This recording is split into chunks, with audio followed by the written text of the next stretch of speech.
Ah, i-ano ko kung paano ako nakapunta dito sa Sweden. Thank you for my pamangkin. Na-stuck. Iba na ang matanda. It was 2013 na invite ako ni Vivid. That is my 60th birthday. Siguro, before the 2013, 2005, as 2003, si Vivid nagpunta dito sa Sweden. So, dati siyang guro.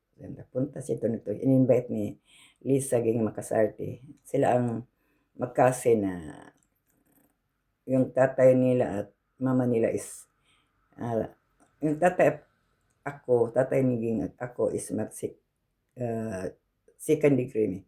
Kasi first degree ang lolo ni Gingging at saka si Papa. Kasi ang bawat papa ng papa namin is magkapatid. So, nearest pa rin kasi magkasarte si Ging. In-invite si Bibit. So, yung nag-asawa na si Bibit ito.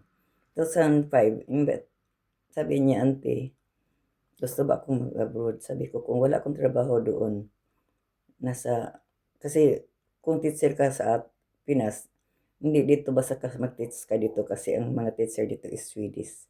At kailangan ka pang mag-aral ng kanilang language, so hindi ako pwede. So si Bibi, before siya naging teacher dito, kasi teacher din siya eligible sa Pilipinas, nang pumunta siya dito, hindi siya direct nag-teach. Naglilinis pa rin yan ng ano. Kasi dito, ang mga Pilipina dito is hindi sa kayabangan ka napunta dito. Proud ka na mayroon kang apam. Wala dito. Lahat ng Pilipina dito nagtatrabaho. Parang ako lang na walang trabaho kasi matanda na ako dumating. Gusto ko magtrabaho pero yung katawan ko at saka need ka ng ng fluent ka na kanilang language kasi pag hindi ka marunong sa interview, wala ka lagpa ka na. So, kailangan mag-aral ka muna for A to D, tapos gusto ko mag-proceed, pero gusto ko sanang mag-proceed, pero yung utak ko, hindi na ko nakaya. When you reach the level sa senior age, wala na, mahirap na ang utak mo. Dati sa Pinas, lahat ng mga studies, yung mga training, sinalihan ko yan kasi gusto kong mag-train. Pero dito sa ibang bansa, dito lang sa Europe, punta ka ng France, mahirap sa France kasi hindi ka pwedeng, wala silang English. Punta ka ng Paris, mahirap ka magtanong kasi wala silang English. Punta ka sa Netherlands, wala sila, mayroon sila ito mga Pilipina pero need ka na sa kanilang language. Iba kasi dito sa atin. Sa Pinas kasi marunong kang mag-Bisaya, mag-Tagalog, mag-Hilongga, lahat waray, lahat kahit pa Tagalog, Ilocano, ang mga Bisaya marunong Filipino with different language. Tayo mayaman kaya pagpunta tayo sa ibang bansa, marunong tayo mag-English, marunong tayo mag-Tagalog, but mahirap magpunta ka sa lugar mabutin lang dito sa Sweden kasi pumunta ako sa pharmacy or sabihin ko, can you speak English? Then every time hindi akong mag mausap ng Swedish kasi baka yung sa akin kasi baka mali ang ko, baka punahin ako, hindi marunong matanda na hindi marunong mag-Swedish. So, yun siguro kasi perfectionist ako, ayokong. So, sabi ko, can you speak English? So, mabuti dito, pag doon kami sa France, napunta kami kay Gingging. Hindi sila marunong, wala silang English. Naghanap kami saan ang comfort room. Where is the comfort room? So, parang sign language. Then, nagpunta kami sa Paris sa mga pamangkin ko last summer. Tanong kami, saan dito ang train? Jesus, ano ka lang, turo ka lang, go there. Pero walang words kasi wala silang, hindi sila, para bang, kasi dito sa Sweden, dito sa amin dito, ang school dito ay meron silang English. Pag from daycare, lahat dyan mga language. Pag ka na, nasa higher ka na, parang sa high school yata yun. So, this area is gymnasium na siya. Ang gymnasium kasi dito is parang, sa atin grade 10, 11, 12. Pagtapos ka na sa gymnasium, si Desiree is already 18 next year. So, graduating na sa Desiree sa gymnasium or sa atin is grade 12. Grade 12 sa atin gymnasium ito. Gymnasium 1, 2, 3, 4. O, ganun. Pero, kasi dito is, ayaw ko ano ba dito mga package ang kahit ano dito, kahit kung batang-bata pa ako, gusto ko mag-aral ng under Shokotersta, sa atin is midwife. Shokotersta means nurse. Ang ganda lang dito is wala kang bayad. Kung nag-aral ka ng under Shokotersta, walang uniform, magbili ka. Kasi sa atin is ginagawang business. Yung isang dosinang damit, isang dosinang pante, isang dosinang ganun-ganun, wala dito.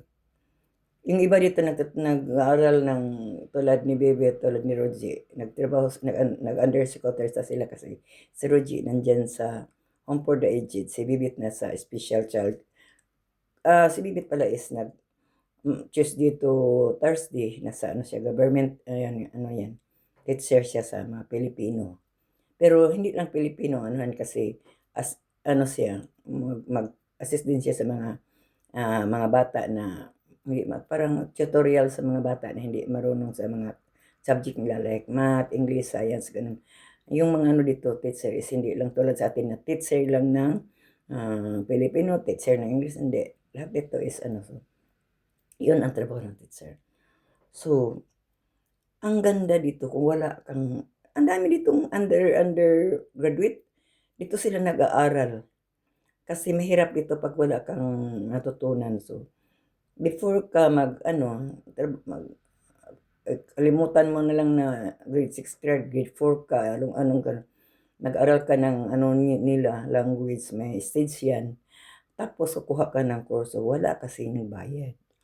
Mag-nursing ka dito, walang bayad. So, ganda dito kung nakuha mong anak mo, maliit pa ang anak mo nakuha mo. Pero kung more than 80 na ang anak mo napunta dito, uuwi yan, hindi na yan makastay dito. So, balik tayo sa mga pag-aral dito. Ang ganda dito sa mga tao, mga bata nag-aral is walang bayad. Di tulad sa Pilipinas, malaki pa ang bayad ng dormitory, malaki pa ang bayad ng. So, mahirap ang education sa Pilipinas. Ang take note, ang tao dito sa Sweden is only 10 million. Take note, 10 million. At walang mga politiko tulad sa atin na maraming insertion, maraming flood control. Dito wala. Walang mga flood control dito. Flood control, ano ba yung control? Kasi ang mga dito is government. Malaki ang tax na kinuha dito pag nagtrabaho ka. Kung sweldo is 130%, kunin yan sa gobyerno. Whether you like it or not. Ako zero tax kasi wala akong trabaho. Makita yan sa Kasi meron kang, kung sa atin is the number. Ako meron akong number dito. Your birthday and plus your 4. So kung gamitin ko yung yung pension ko, ibigay, yung gamitin ko pagbili. Yung ID card ko na personal identity, national ID sa Pinas. Yung ID ko na puti yun, personal identity. Yun ang tingnan nila. So, magkano? So, hindi nila maso. Sabi ko, may by birthday din. Ang 4 numbers, yan ang i-type nila. Yun makita na, zero tax account ako. Wala akong naambag dito kasi nagpunta ako dito, wala na akong trabaho. Palamunin lang ako. Pero mayroon pension. Wala pension sa wala akong, dumating ko dito, hindi na ako kung wala kang trabaho, wala kang tax, wala kang makukuha pension. No aid from the government kasi sabi ng pension na house, punta kami doon. Dumating ako dito matanda na, wala akong naambag na tax at mayroong puti na nagpakain sa akin. So, yun na ang kasi hindi dito tulad sa atin na maghingi ka lang ng ayuda. Walang ayuda dito. So, this is a very nice country kasi yung anak mo, pag anak mo dito, pag anak mo na may pira na yan. Ang bata may pira na hanggang mag 18 years. Then hindi na obligado ng nanay at tatay na buhayin ka pa pag 18 years old, alis ka na. Kaya nga, pag 18 years, ang mga bata dito, tapos na pag-aral, nagtrabaho na. Mayroon na silang pira. Hindi tulad sa atin, kahit ano ka pa, graduate ka ng 5 years or 4-year course, wala ka, hindi ka, kahit ano ka, license ka, hindi ka pa rin nakatrabaho kasi lahat ng papers, hinahanapan ka dito, walang papers. Pag GT mo, sabihin ka na lang na kasi wala ditong mga helper, wala ditong mga dishwasher, lahat machine. Kung pagpunta mo doon sa restaurant, malinis yung huwag kang aalis na nagkalat dyan kasi walang servidora. Wala ditong tagalinis na kasi cashier lang dito. Ano ka lang safe na kapag kain punta ka sa cashier. Ganon dito, ganon din ang mga tindahan dito. Cashier lang, walang tendera. Meron silang ano na mag-arrange, mag-pack pero hindi mo makita yan na nag-a-arrange, nag-pack. Before mag-start, mag-open ang store, cashier lang ang makikita mo dyan kasi lahat dito ay controlled by CCTV.